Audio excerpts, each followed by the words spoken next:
Sanibonani bakwethu, ngithi bangiphinde nginibingelele la.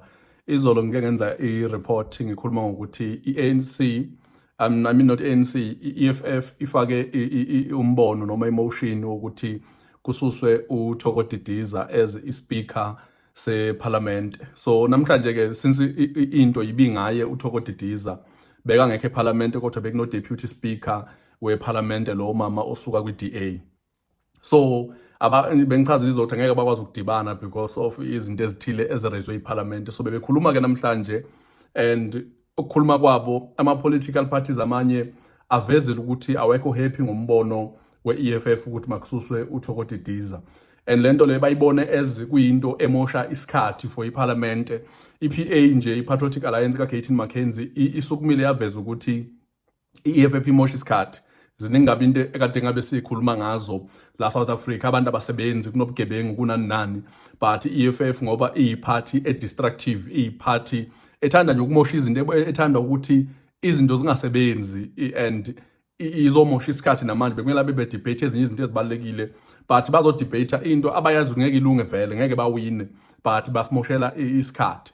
Uyisho lento lena nje vele ekugcineni abantu ama-political parties amaningi avote ukuthi uThoko Didiza angasuswa because 282 yabantu bavote ukuthi uThoko Didiza angasuswa, then aba-101 bavota ukuthi makasuswe uThoko Didiza. So ayiphumelelanga ke indaba ye-EFF ekuthenini ikwazi ukususa lo. Ne-ANC ize ngamandla ku-EFF nayo ivumelana ne-Patriotic Alliance ukuthi i-EFF ize ngokuzodistructa iParliament, and kube khona nokuphikisana nje okukhulu okuba khona. I-ANC ke into enyanyise kakhulu i-EFF ukuthi i-ANC ifike yathi uMalema uyabaleka, kusho ukuthi kwenzeke iglitch encane la. uMalema wathola ukuthi useloge out of i-meeting, kusho ukuthi uloge out, i-system imloge out or uloge out by mistake, asazi ukuthi ikho, but uthi imloge out i-system. So i-ANC yathi uyabaleka, uraise into ukuthi makusutho ukuthi Didiza jikijiki uyabaleka.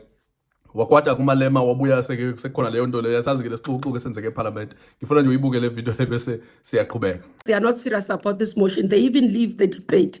Contrary to the EFF, you are being clownish now. You are being clownish now. But you are being no, I'm stupid. not clownish. You are No, you not are being serious about clownish. this. Honorable Fambu, This thing Honorable cuts me Malema. out, and then you make that a political You point. You should are have being been in clownish. a You are so proper childish. platform as a leader. You are to so connect childish. properly. If you are serious You are about so this childish. motion. I mean, this thing cuts me Honorable out. Malema. No, You you make are it not a point. serious. The whole Yourself, minister, you are not you serious. make a no Stop issue an replying. issue. You Be speak through ashamed the of yourself, speaker. man. Honorable Malema, Speaker, you this will thing have your cut. opportunity after the minister. Speaker, this thing cuts me out, and then she makes a point as if it's a political point. I'm Honorable- making her aware that she's been Honorable girlish. Malema, you will have your opportunity after. So kuyonke lento le ne-Patriotic Alliance njengoba ngisho ukuthi ingenile ke ya-accuse uMalema ukuthi uMalema ungumuntu othanda udlame vele. Ize yasebenzisa le gama, yakhumbula mos uMalema ukuthi ubizwa ngokuthi ungu-CIC, Commander in Chief. And if uyalazi ukuthi leli gama lela igama lamasotsha kahle kahle, akulona igama elinikwa noma ngibani. That's why u-Commander in Chief kahle kahle uRamaphosa, because uyena muntu ophethe amasotsha. Ngingathi uRamaphosa kuphela, but upresident we-country uyena Commander in Chief, okusho ukuthi uyena ucommander amasotsha. Amasotsha ayempini because of imvumo ayithola ku-president waleso sikhathi. So that's why kuthiwa Commander in Chief. So i-Patriotic Alliance ke ibikhuza leyo nto leyo ukuthi la Parliament silalela umuntu othanda udlame, because even nendlela abizwa ngathiwa Commander in Chief, okuveza khona ukuthi ungumuntu ongathandi ukubona izinto zizinzile, izinto zi-right. And ke noMalema uphinde wabuya ke uze uthi uDaniels lo we-Patriotic Alliance, even nengane yakhe uma ngathi uyayichaza ukuthi why sidibene la, inga-disappointed ukuthi sidibanele la ukuzama ukususa uThoko Didiza owenze 1 no 2 no 3, of which ukumosha nje isikhathi for iParliament konke lokhu. Ayinamsebenzi lento eyenzeka la. Standing. We cannot reduce this parliament to a circus, Deputy Speaker. We stand on governance based on facts and guided by principles, focus on stability.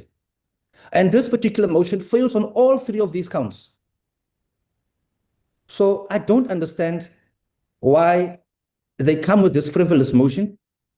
It's brought by somebody with a military title, Commander-in-Chief. But he himself can't even win a fight on PlayStation. What makes On a point of order, Chair. that is Deputy going Speaker, to Deputy what Speaker. make him believe Honourable that Daniels. is going Deputy to Speaker, on a lead point of to have order. the speaker removed. Honourable Daniels, please Yes, pause. There's a Deputy point of Speaker. order. EFF ke bese yabuya ke uyawazi ama-fighter soze kuyeke uwadelele njena kanjani bese yabuya i-EFF but noJulius Malema bese wayibuyela yena ekhuluma indaba yokuthi uveze something I'm not sure lento lento isho ukuthini noma ubaba uDaniels umuntu osebenzisa ama-drugs or kunento ayaziyo uMalema enama-drugs phakathi but ukhulume ngokuthi fine ingcono into yokuthi ungikompare nokuthi ingane yakho ihlakanipha ukudlula mina but wena ngeke ukwazi ukuvela ingane yakho kuyidakamizwa asazi ke usho ukuthini ke lento leyo ukuthi ngeke akwazi ukuvela ingane yakho kuyidakamizwa whether mhlambe indawo abahlala kuyo infested by ama-drugs noma uyamazi uMalema lo baba ukuthi umuntu oseduze neyidakamizwa okwenzakalani but nje ufike sehlasela ngaleyo ndlela leyo uMalema and uyamazi kuMalema ukuthi ungumuntu owaziyo ukuthi izinto ezenzakala underground kwenzakalani because ucloser to abantu abane-information eningi kakhulu so I thought banginenzele leyo update nje ngakhohlwa ukungifollowisha bafethu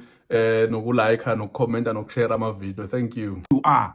Someone said here that a daughter thinks better than me. She's stating and all of that. I'm very happy with a very brilliant girl who thinks better. I'm just scared. She might be a daughter of a person who may not protect her from taking drugs. So it's important that we pray and extend our hands of prayer to that child who's growing up under a character which is very questionable. So we must ensure that the president is held Order, accountable and parliament must Honourable hold Malema, him Honourable accountable. Malema, please pause. Point of order, Honourable Chairman. Daniels, do you have a point of order?